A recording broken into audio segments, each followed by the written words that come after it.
When I opened my eyes, the ghost was already standing beside my bed. Its mouth was full of tiny silver bells, and its shadow crawled across the ceiling like a living thing.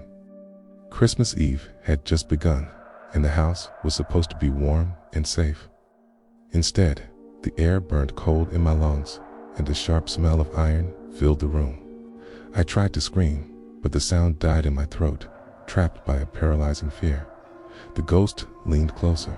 Its face was a horrifying mask pale and cracked like frozen skin. Blood dripped from its empty eye sockets and fell onto my blanket. Each drop rang like a tiny, dissonant bell when it landed.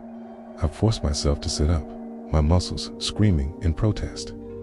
The ghost vanished instantly. The room returned to an eerie silence, but the temperature stayed unnervingly cold. My breath fogged the air in front of me.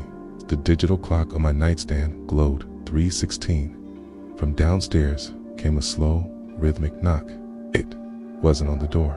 It was coming from inside the walls. I grabbed a flashlight from my drawer and stepped into the hallway.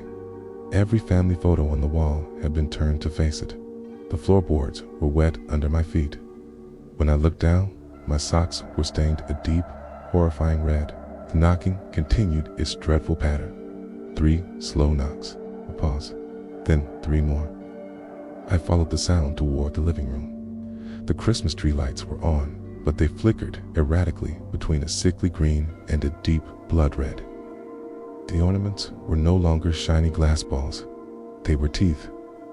Some were small, animal-like. Some were unmistakably human. A woman stood beside the tree. She wore a long, black dress stitched with strange symbols that seemed to twist and hurt my eyes. Her hair hung in tangled white ropes, and her skin was stretched tight over unnaturally sharp bones. She smiled, but it held no warmth, only malice. The witch spoke without opening her mouth.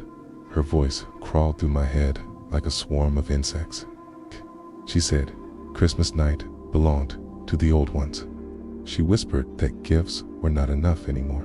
Behind her, the Christmas tree began to bleed. Thick, dark blood poured from the branches, soaking the presents beneath.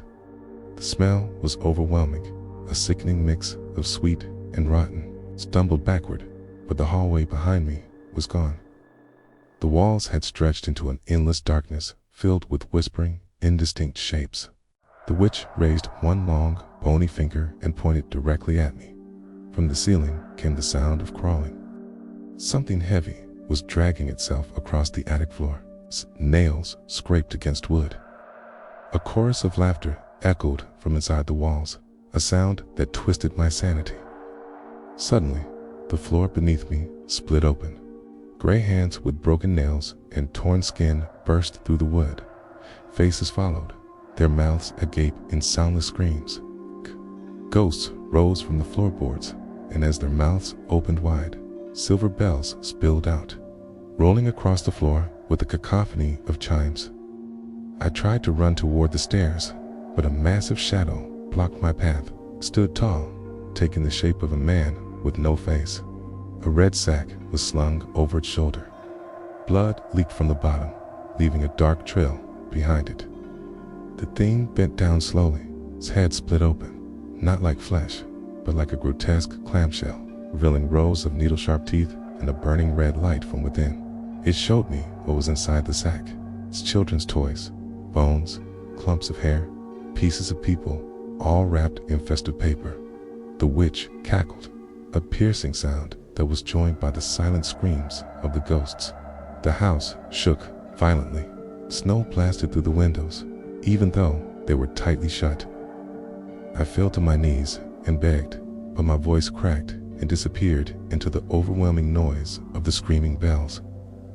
The witch stepped closer. Her shadow stretched and wrapped around my throat like a cold hand. She hissed that every house must pay. Every family must remember the old Christmas. She pressed her hand against my chest. A searing pain exploded through my body. My heart felt like it was freezing solid. I could see my breath turning red as blood poured from my mouth. The ghost surrounded me. Their cold, insubstantial hands passed through my skin, pulling at something deep inside me.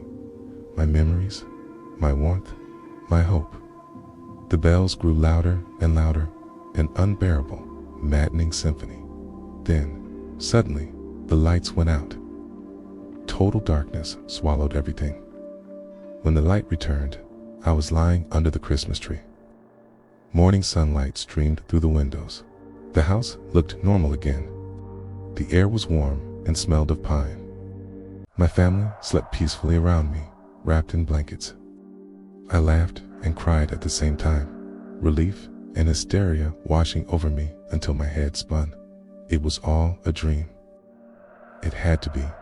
Then I noticed the mark burned into my chest, black symbols carved deep into my skin.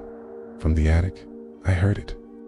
One slow knock, then another, and a third. The bells began again, soft at first, but growing louder. Thank you so much for listening. If you enjoyed this Christmas nightmare, please consider liking the video and subscribing to the channel for more scary stories. Stay safe.